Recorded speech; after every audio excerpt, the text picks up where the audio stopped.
வணக்கங்க. இன்னைக்கு வீடியோவில் பார்த்தீங்கன்னா, இந்த யூபிஐ பண பரிவர்த்தனை அப்படின்னு சொல்லியிருக்க ஃபோன்பே, பேடிஎம், ஜிபே இப்படி பல பேய்களை பற்றி பேச போகிறோம். பே அப்படின்னா உண்மையை சொல்கிறேன், அது ஒரு பேய் தான். அது நடுத்தர மட்டத்துக்கு மேலே இருக்க மக்களுக்கு அது பெரிய அளவு பாதிக்கலை. ஆனால் சாமானிய மக்கள் பார்த்தீங்கன்னா, சில நேரங்களில் ஒரு டிரான்சாக்ஷன் ஃபெயில்டு ஆகாமல் பரிவர்த்தனை முடிவும் பெறாமல் ஒரு 48 மணி நேரத்துக்கு அவங்க காத்துக்கிட்டு இருக்க வேண்டிய கட்டாயத்தில் இருக்காங்க.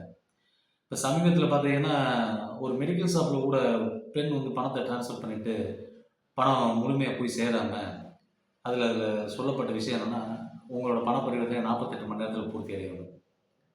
அப்போ அந்த 48 மணி நேரத்துக்கு அந்த மருந்து கடைக்காரன் பண பரிவர்த்தனைக்காக காத்துக்கிட்டு இருப்பானா, இல்லை மருந்து வாங்க போன பெண்மணி தான் காத்துக்கிட்டு இருப்பாளா? இது அந்த பெண்மணிக்கு இல்லை, மோஸ்ட்லி இந்த ஜிபே, ஃபோன்பே பயன்படுத்துகிற எல்லாருக்குமே வந்திருக்குன்னு நினைக்கிறேன். எனக்கும் வந்திருக்கு. அப்போ நம்மளோட பணத்தை 48 மணி நேரம் ஒரு ஆப் ஏன் வந்து தக்க வைக்கலாம்? யார் கேட்டால் அந்த டிஜிட்டல் பரிவர்த்தனை? இந்தியா முழுவதும் டிஜிட்டல் பரிவர்த்தனை, டிஜிட்டல் இந்தியா அப்படின்னு சொல்லிட்டு அந்த டிஜிட்டல் மையத்துக்குள்ள இந்த ஒரு பாதிப்பு, இந்த பாதிப்புக்கு யார் சரி செய்வா?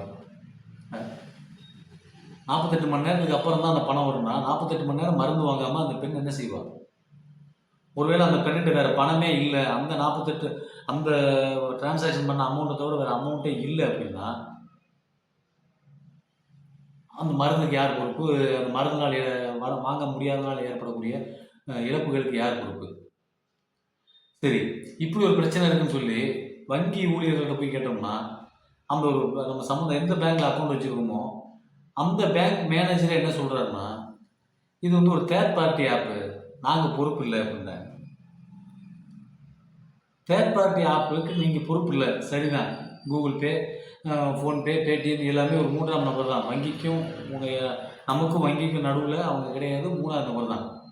ஆனால் என்னோட பேங்க் அக்கௌண்ட் டீட்டெயில்ஸ் எல்லாமே எப்படி வந்து ஜிபே நிறுவனத்துக்கும் ஃபோன்பே நிறுவனத்துக்கும் நான் செல் நம்பர் கொடுத்தோன்னே போய் சேருது?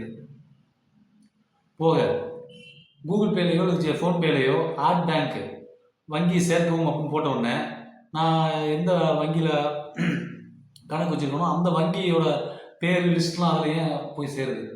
அது தேர்ட் பார்ட்டி ஆப்பு.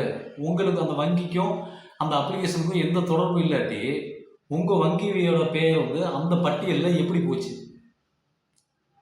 உங்களோட தரவுகள் அனைத்தையும் பயன்படுத்துறதுக்கு நீங்கள் அனுமதி கொடுக்க போய் தானே போச்சு.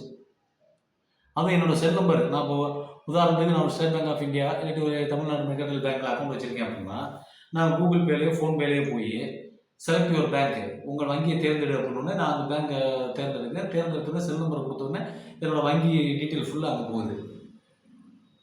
அது ஒரு தேர்ட் பார்ட்டி ஆப் அப்படின்னா உங்கள் அனுமதி இல்லாமல் என்னோட வங்கி டீட்டெயில்ஸ் எல்லாமே அந்த கூகுள் பே நிறுவனத்துக்கோ ஃபோன்பே நிறுவனத்துக்கோ எப்படி போகுது? ஆனால் வெறுமனே ஒரு பேங்க் மேனேஜர் வந்து சிம்பிளாக ஒரு வார்த்தையில் சொல்கிறாங்க, தேர்ட் பார்ட்டி அப்ளிகேஷன் பயன்படுத்தினா நாங்கள் பொறுப்பல்ல, அந்த பணம் சம்மந்தமாக நடந்த டிரான்சாக்ஷனுக்கு நீங்கள் கூகுள் பே நிறுவனமோ ஃபோன்பே நிறுவனமோ பேடிஎம் நிறுவனத்துக்கு தான் தொடர்பு வரணும். ஆக மொத்தம் அல்டிமேட்டாக பாதிக்கப்படுறது யாருன்னா, அதிக பணம் வச்சுருக்க நடுத்தர மக்கள் மட்டத்துக்கு மேலே இருக்க மக்களுக்கு பெரிய பாதிப்பு வராது இந்த டிஜிட்டல் இந்தியா, டிஜிட்டல் பேமெண்ட்ன்றது. சாதாரண சாமானியனான ஏழை மக்களுக்கு தன்னோட வங்கி கணக்கில் வெறும் 500 ரூபாயோ 1000 ரூபாயோ மட்டும் வச்சுருக்கவனுக்கு ஒரு டிரான்சாக்ஷனில் ஒரு 500 ரூபா லாக் ஆகி அது 48 மணி நேரத்துக்கு ஆட்டோமேட்டிக்காக நம்ம அக்கௌண்ட்டுக்கு வந்துடும். இல்லை யாருக்கு போய் சேர்த்தணுமோ அவங்க போய் சேருதுன்றது ரெண்டாவது. ஆனால் அந்த 48 மணி நேரத்துக்கு அவனோட அத்தியாவசிய தேவையை பூர்த்தி பண்ண முடியாமல் தவிக்கிறான்ல, அவனோட விஷயங்களையும் கொஞ்சம் கருத்தில் கொள்ளணும். அதனால் இந்த வங்கி ஊழியர்கள், வங்கி நிர்வாகம் இந்த தேர்ட் பார்ட்டி ஆப்புக்கும் எங்களுக்கு எந்த சம்மந்தமும் இல்லை அப்படின்ற வார்த்தையை தயவுசெய்து தவிர்க்குங்க. மேலும் இந்த வீடியோ பார்க்குற நண்பர்கள் இந்த வங்கித்துறையிலையோ இல்லை இது சார்ந்த துறைகளில் யார் இருந்தீங்கன்னா இதற்கான தீர்வு என்ன அப்படின்றத தயவுசெய்து இதோட கமெண்ட் செக்ஷனில் கொஞ்சம் கமெண்ட் பண்ணுங்கள். இந்த மாதிரி பிரச்சனைகளில் மாட்டிக்கிட்ட நண்பர்கள், இந்த மாதிரி பிரச்சனைகளை கடந்து போன நண்பர்கள் யார் இருந்தாலும் உங்களோட அனுபவத்தையும் அதில் கமெண்ட்டில் ஷேர் பண்ணுங்கள். ஏதோ மக்களுக்கு ஒரு சின்ன மாற்றத்தை ஏற்படுத்துறதுக்கு ஒரு வாய்ப்பு இருக்கான்னு பார்ப்போம். நன்றி.